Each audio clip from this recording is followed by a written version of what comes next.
ನಿಮ್ಮ ಬಿಸ್ನೆಸ್ ಯಾವುದೇ ಇರಲಿ ಅದನ್ನ ಪ್ರಚಾರ ಮಾಡಲು ಸುಮನ್ ಟಿವಿಯಿಂದ ಮಾತ್ರ ಸಾಧ್ಯ. ಕೂಡಲೇ ಕರೆ ಮಾಡಿ. Welcome to Suman TV Kannada. ನಿಮಗೆಲ್ಲ ಸ್ವಾಗತ.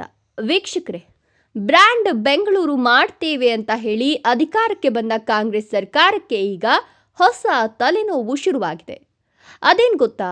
ಅವರದ್ದೇ ಪಕ್ಷದ ನೆರೆಯ ರಾಜ್ಯದ ಮುಖ್ಯಮಂತ್ರಿಗಳಿಂದಲೇ ಈಗ ಪ್ರಶ್ನೆಗಳು ಕೇಳಲಾಗ್ತಿದೆ. ಹೌದು, ತೆಲಂಗಾಣ ಮುಖ್ಯಮಂತ್ರಿ ರೇವಂತ್ ರೆಡ್ಡಿಯವರು ಹೈದರಾಬಾದ್ ಮತ್ತು ಬೆಂಗಳೂರು ನಗರಗಳ ಹೋಲಿಕೆ ಮಾಡುವ ವೇಳೆ ಬೆಂಗಳೂರಿನ ಟ್ರಾಫಿಕ್ ಅವ್ಯವಸ್ಥೆ ಮತ್ತು ಮಾಲಿನ್ಯದ ಬಗ್ಗೆ ಬಹಿರಂಗವಾಗಿ ಲೇವಡಿ ಮಾಡಿದ್ದಾರೆ. ಇದುವರೆಗೂ ಬೆಂಗಳೂರಿನ ಸಮಸ್ಯೆಗಳ ಬಗ್ಗೆ ಬಿಜೆಪಿ ಪ್ರಶ್ನೆ ಮಾಡಿದಾಗಲೆಲ್ಲ ಅದನ್ನ ರಾಜಕೀಯ ಅಂತ ತಳ್ಳಹಾಕ್ತಿದ್ದ ಇಂಡಿಯನ್ ನ್ಯಾಷನಲ್ ಕಾಂಗ್ರೆಸ್ ನೇತೃತ್ವದ ಕರ್ನಾಟಕ ಸರ್ಕಾರಕ್ಕೀಗ ಅವರದ್ದೇ ಪಕ್ಷದ ನಾಯಕರು ಕನ್ನಡಿ ತೋರಿಸುತ್ತಿದ್ದಾರೆ ಎನ್ನುವ ಮಾತುಗಳು ಕೇಳಿಬರ್ತಿವೆ. ಜಾಗತಿಕ ಮಟ್ಟದ ನಗರ ಮಾಡ್ತೀವಿ ಅಂತ ಹೇಳಿದ ಸರ್ಕಾರ ಇಂದು ಬೆಂಗಳೂರಿನ ಗುಂಡಿ ಬಿದ್ದ ರಸ್ತೆಗಳು, ಕಸದ ರಾಶಿಗಳು ಮತ್ತು ಅಂತ್ಯವಿಲ್ಲದ ಟ್ರಾಫಿಕ್ ಜಾಮ್ನ ನಗರವನ್ನಾಗಿ ಮಾಡಿದೆ ಅಂತ ವಿರೋಧ ಪಕ್ಷಗಳು ಆರೋಪಿಸುತ್ತಿವೆ.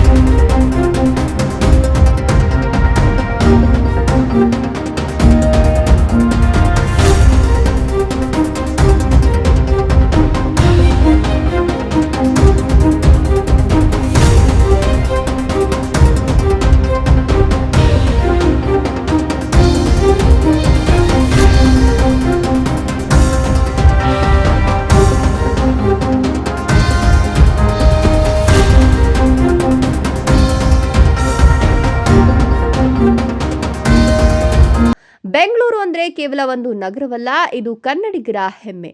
ಈ ನಗರವನ್ನ ಕಟ್ಟಿದವರು ನಾಡಪ್ರಭು ಕೆಂಪೇಗೌಡರು. ಅದಕ್ಕಾಗಿ ಬೆಂಗಳೂರು ಅಭಿವೃದ್ಧಿ ಕೇವಲ ಘೋಷಣೆಗಳಿಂದ ಅಲ್ಲ, ನಗರದ ಬಗ್ಗೆ ಬದ್ಧತೆ ಮತ್ತು ದೂರದೃಷ್ಟಿಯುಳ್ಳ ಆಡಳಿತದಿಂದ ಮಾತ್ರ ಸಾಧ್ಯ ಎನ್ನುವ ಮಾತುಗಳು ಕೇಳಿಬರ್ತಿವೆ.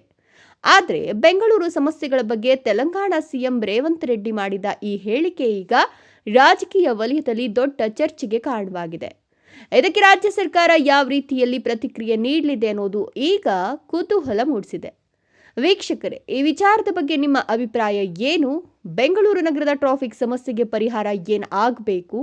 ಕಮೆಂಟ್ ಮಾಡಿ ತಿಳಿಸಿ. ಇಂತಹ ಇನ್ನಷ್ಟು ಪ್ರಮುಖ ಸುದ್ದಿಗಳಿಗಾಗಿ ಸುಮನ್ ಟಿವಿ ಕನ್ನಡ ಚಾನೆಲ್ ಅನ್ನು ಲೈಕ್ ಕೊಟ್ಟು ಶೇರ್ ಮಾಡಿ ಮತ್ತು ಸಬ್ಸ್ಕ್ರೈಬ್ ಮಾಡೋದನ್ನು ಮರಿಬೇಡಿ. ಧನ್ಯವಾದಗಳು.